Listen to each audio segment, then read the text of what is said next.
جب بھی عدالتوں میں، آزاد عدالتوں میں آزاد جج کے سامنے ایم کیو ایم کے کارکنوں کا مقدمہ رکھا گیا ہے سامنے، کوئی کیس ثابت نہیں ہو سکا، اس لیے کہ وہ سب جھوٹے ہیں۔ اور ایک بات، ہر کیس میں قائد جناب الطاف حسین کا نام، وہ یہاں بیٹھے ہوئے ہیں، آپ دیکھتے ہوں گے خبروں میں یا کسی بھی ٹرائل میں پی ٹی آئی کے کچھ لوگوں کو سزا دی گئی ہے تو 3 لوگوں کو بری کیا گیا،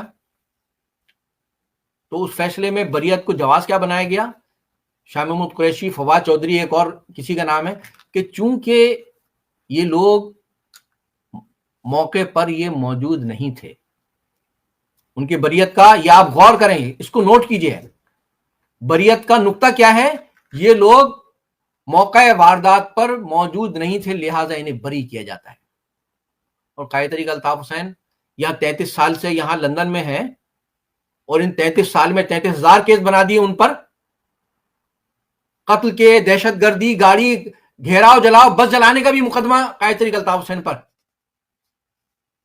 یہ کھیل کھیلا جا رہا ہے مہاجروں کی نمائندہ جماعت اور اس کی لیڈرشپ اور اس کے کارکنوں کے ساتھ۔ ہمارا جسمانی قتل، ہمارا سیاسی قتل، ہمارا معاشی قتل، اور پھر عدالتوں کے ذریعے بھی ہمارا عدالتی قتل ہوتا ہے۔ 98 میں نواز شریف نے فوجی عدالتیں قائم کی سندھ میں، اور ان فوجی عدالتوں سے بھی جن 2 نوجوانوں کو سزا دی گئی وہ بھی مہاجر نوجوان تھے لیاقت آباد کے۔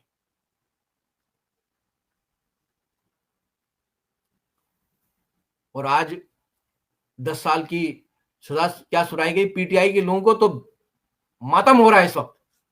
اور بعض کمبخت جو ہے وہ کچھ اینکر اور فلاں فلاں کہہ رہے ہیں جی ایسا ظلم تو کسی کے ساتھ ہوا ہی نہیں۔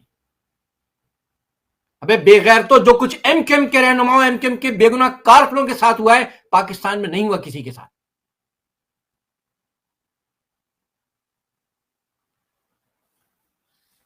تو آج بھی جو ایم کیو ایم کے کارکن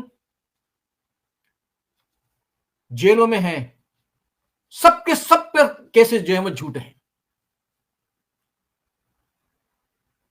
تو ہم یہ مطالبہ کریں گے، آپ نے ایک جھوٹے کیس میں سولت مرزا شہید کو پھانسی دے دی، کیا اب کوئی بھی دوسرا فیصلہ ان کو واپس لا سکتا ہے؟